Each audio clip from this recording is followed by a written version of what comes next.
샬롬, 영화교회를 섬기는 윤광서 목사입니다. 오늘도 하나님의 은혜와 평강이 여러분의 삶에 가득하시기를 기원합니다.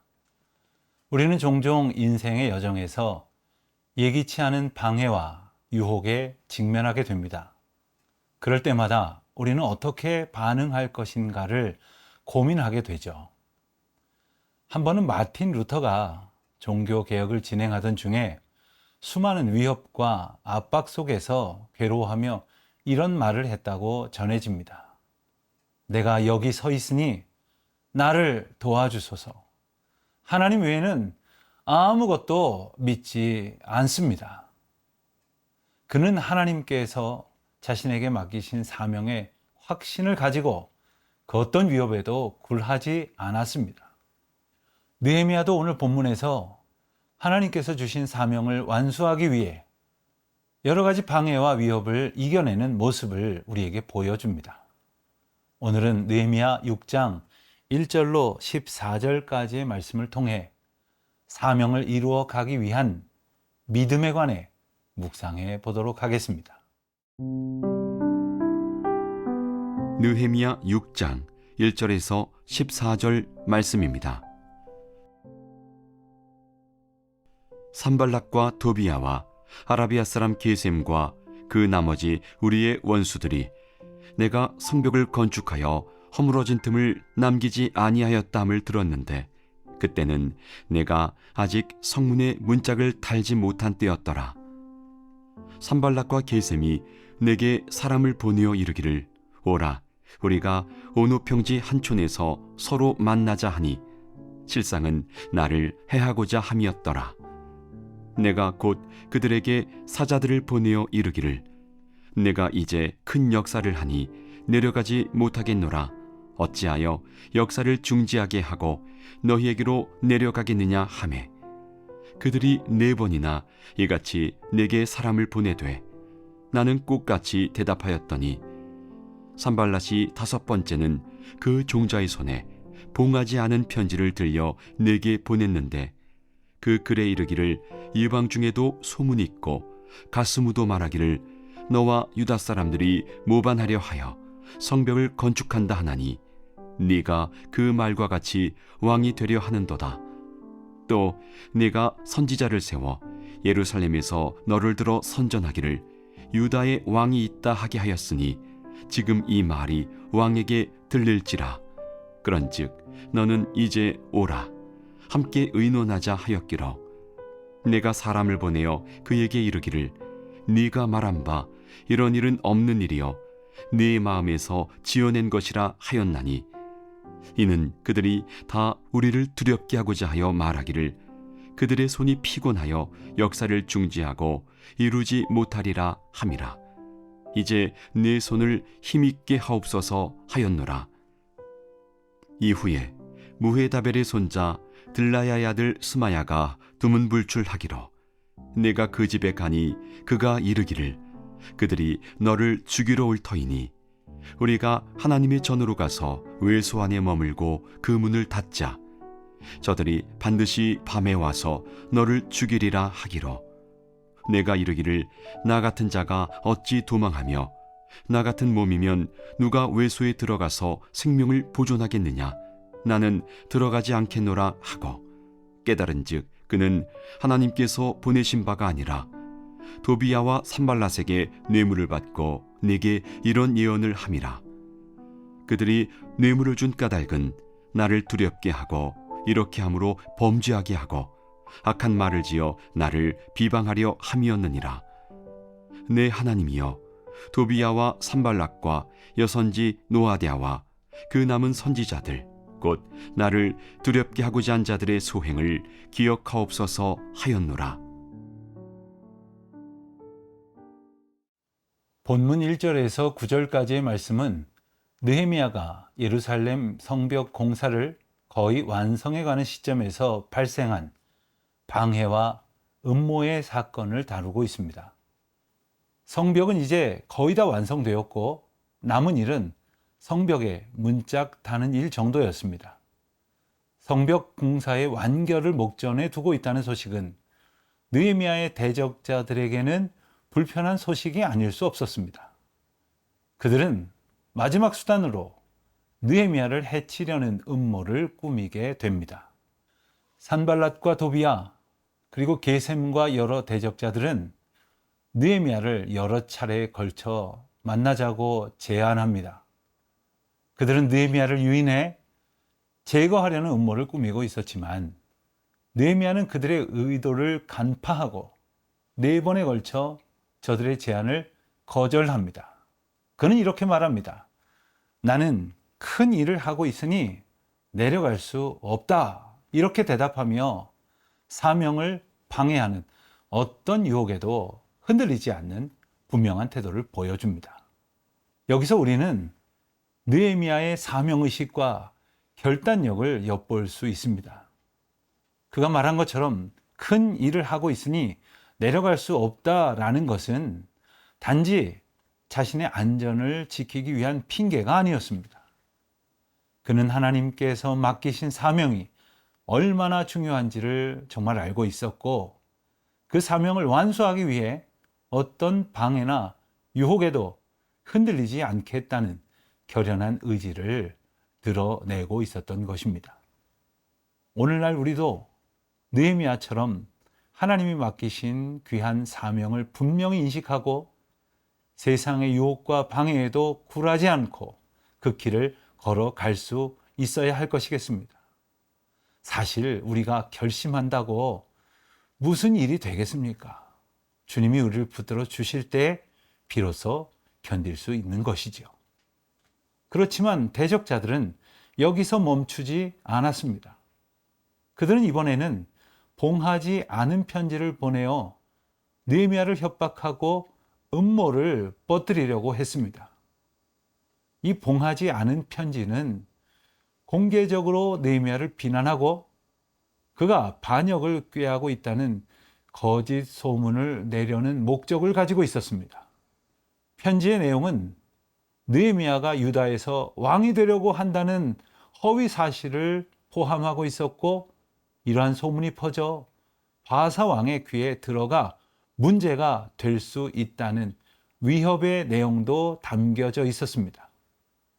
봉하지 않은 편지를 보낸다는 것은 매우 이례적인 일 아닙니까? 봉인되지 않았으니 누구나 그 편지를 읽을 수 있었으며 이는 그 내용을 공공연하게 퍼뜨리려는 의도를 내포하고 있었습니다. 대적자들은 이러한 편지를 통해 느헤미야를 곤경에 빠뜨리려 했습니다. 그의 명예를 실추시키고 지도자로서의 권위를 약화시키고자 했던 것입니다. 그러나 느헤미야는 이러한 협박에 대해서도 두려워하거나 흔들리지 않았습니다. 그는 그들의 거짓을 간파하고 하나님께 도움을 구하며 기도합니다. 이제 내 손을 힘있게 하옵소서라고 하나님께 간구하며 자기의 힘이 아닌 오직 하나님의 능력으로 이 위기를 극복하려 힘씁니다. 우리도 때로 여러 가지 유혹이나 방해를 받을 때가 있습니다. 특별히 어떤 일을 거의 이루어 갈 때 사탄은 우리를 거세게 흔들어 그 일을 방해하고 무너뜨리려고 할 것입니다. 이럴 때일수록 우리는 하나님께서 주신 사명임을 분명히 인식하고 흔들리지 않는 마음으로 끝까지 주님만 의지하기를 힘쓰십시오. 느헤미야는 단순히 개인적인 신앙의 힘만으로 이것을 이루려 하지 않았습니다. 그는 공동체 모두가 함께 이 일을 완수하도록 독려하고 하나님 앞에서 바른 신앙을 지킬 수 있도록 지도했습니다. 그가 보여준 지도력은 매우 중요한 교훈을 우리에게 줍니다. 리더는 단순히 명령을 내리고 계획을 세우는 사람이 아니라 위기 속에서 신앙 공동체를 보호하고 이끌어가는 사명을 힘있게 감당해야 합니다. 여러분에게는 어떤 사명을 주셨습니까? 어떤 어려움 가운데에서도 주님만 바라보며 공동체 안에서 함께 비전을 나누고 서로 격려하며 우리 모두 그 길을 걸어가시기를 축원드립니다.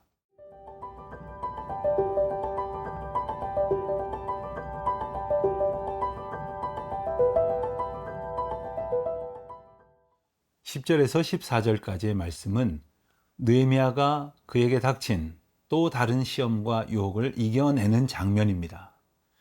여기에는 스마야라는 인물이 등장을 하는데, 그는 느헤미야와 함께 유대 공동체의 일원으로 어느 정도 신뢰를 받던 인물로 추정이 됩니다. 그는 느헤미야에게 찾아와 급박한 상황을 설명하며 자신의 안전을 위해 하나님의 전 외소로 피신할 것을 제안합니다. 외소란 성전 내의 특정한 구역으로서 일반 백성이 들어갈 수 없는 거룩한 장소 가운데 하나입니다. 이곳은 오직 제사장들만이 들어갈 수 있는 곳이었으며, 느헤미야처럼 제사장이 아닌 사람이 이곳에 들어가면 율법을 어기는 것이 됩니다. 스마야는 이러한 율법의 내용을 다 알고 있으면서도 느헤미야에게 외소로 피신할 것을 제안한 것입니다. 이 제안은 겉으로는 느헤미야의 안전을 걱정하는 것처럼 보장하기 위한 충고로 보였을지 모르지만, 사실 느헤미야를 함정에 빠뜨리려는 계략이었습니다. 스마야는 이미 뇌물을 받고 느헤미야를 죽이려던 대적자들과 공모한 상태였습니다. 만일 느헤미야가 스마야의 제안을 받아들여 성전 외소로 들어갔다면 그는 율법을 어긴 자가 되어 백성들로부터 신임을 잃게 될 것입니다. 느헤미야가 하나님의 율법을 어겼다는 소문이 퍼진다면 그의 지도력은 심각하게 훼손될 것이고, 그는 백성들로부터 더 이상 존경을 받지 못할 것입니다. 이것이 바로 대적자들이 원하는 것이었으며, 느헤미야를 제거하지 못한다면 그 대신 그의 리더십을 무너뜨리고자 하는 음모였습니다. 느헤미야는 이 계략을 간파했습니다. 그는 나 같은 자가 도망하여 어찌 성전으로 들어가 생명을 보존하겠느냐라고 단호히 말하며 스마야의 제안을 거절합니다.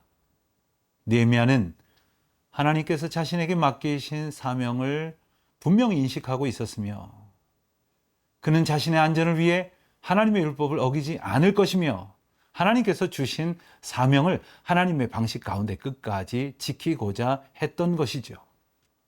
이 장면은 믿음의 공동체 안에서 리더십이 얼마나 중요한지를 보여주고 있습니다.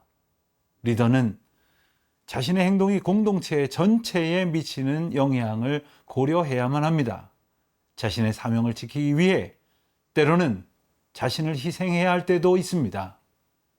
우리가 신앙생활을 하면서 종종 외부의 압력이나 유혹에 직면할 때 우리는 하나님께서 주신 사명을 분명히 인식하고 그 사명을 지키기 위해 의지하지 않는다면 아무 일도 이뤄낼 수 없는 겁니다.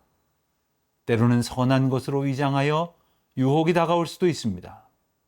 그러나 그럴 때일수록 주님께 기도하며 주님의 뜻을 분별하고 우리 신앙의 행동을 기준으로 삼아야 할 것이 무엇인지를 깨달아 지키는 것이 중요합니다.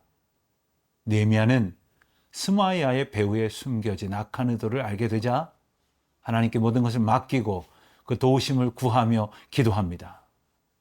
그러나 하나님께서 이 음모를 친히 물리쳐 주시고 그들이 꾸민 계략이 실패로 돌아가도록 기도합니다. 느헤미야는 이 상황을 통해 더욱 힘있게 주님만 바라봅니다. 자신의 사명을 완수하려는 소망을 굳건히 품게 됩니다. 때로는 스마야와 같이 우리를 위험한 길로 이끌려는 인물이 나타날 때마다 하나님을 따라가고자 하는 그 기준을 더욱 공교히 하십시오.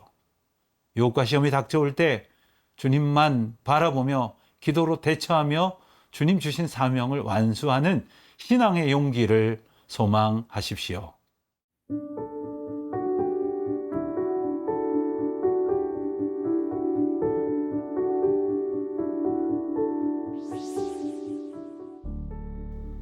하나님 아버지, 저희에게 맡기신 사명을 지키며 흔들리지 않는 신앙의 모습을 일깨워 주시니 감사합니다.